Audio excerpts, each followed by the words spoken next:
by the 1st, 2nd, and definitely the 3rd week of May, all that water should be gone, and the Ukrainian ground should be firm enough for large-scale mechanized operations. So this really is the last moment to send over any meaningful amounts of additional military equipment to Ukraine.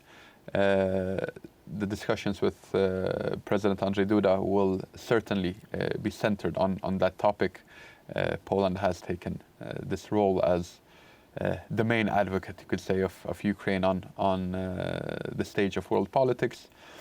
So there are also those voices that say that this offensive is critical because it could be Ukraine's last chance of making a very strong push against the Russians, as there have been some warnings coming from the US that if this offensive doesn't come soon and is quite successful, then support for additional military aid to Ukraine could dry up in the US. We have naturally presidential elections coming up next year, and the American election season is quite long with all these primaries taking place. And right now, with the forerunner for the Republicans being Donald Trump, he has indicated that he is willing to strike some form of deal with Vladimir Putin. He has famously stated that if he comes to power, the war in Ukraine will end within 24 hours. It does seem quite unlikely to most military experts, even if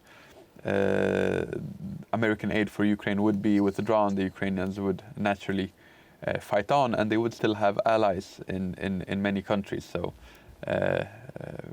of course, especially here in the region of Central Eastern Europe, but also in Europe in general. So American support is naturally critical, but to believe that the war could end in 24 hours is ludicrous.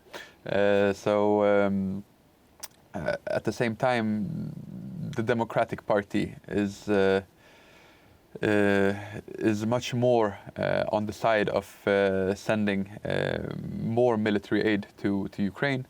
But even there are voices who say that they have to prioritize domestic problems, and that there simply is too much spending considering how high inflation is and the various difficulties that the American public is under. So we will see. But we did have an excellent Ukrainian counteroffensive last year in September and October, when practically, well, all of it in the end, the entire region of Kharkiv was retaken, and then the Ukrainian forces were able to re-enter the Luhansk region.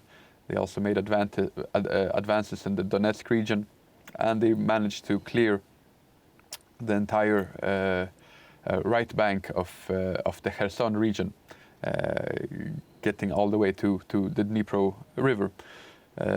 Since then, the front lines have been more or less frozen, with heavy fighting taking place in Bakhmut, in Avdiivka, but there the Russian advances have been in a few kilometers, nothing as significant as what Ukraine was able to do last year.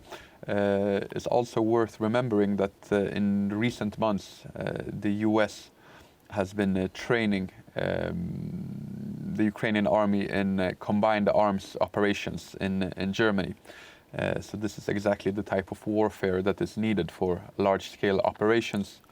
So with this knowledge, with all the extra equipment, because really they have received a lot when it comes to infantry fighting vehicles, armored personnel carriers, tanks, and also other types of vehicles which you might not hear that much about, but which are critical for counteroffensives, namely mine-clearing vehicles and these special bridge-laying vehicles that look like some alien craft, but once they extend that bridge, it can often stretch for a good 40-50 meters or so, making it possible to cross even quite large water obstacles.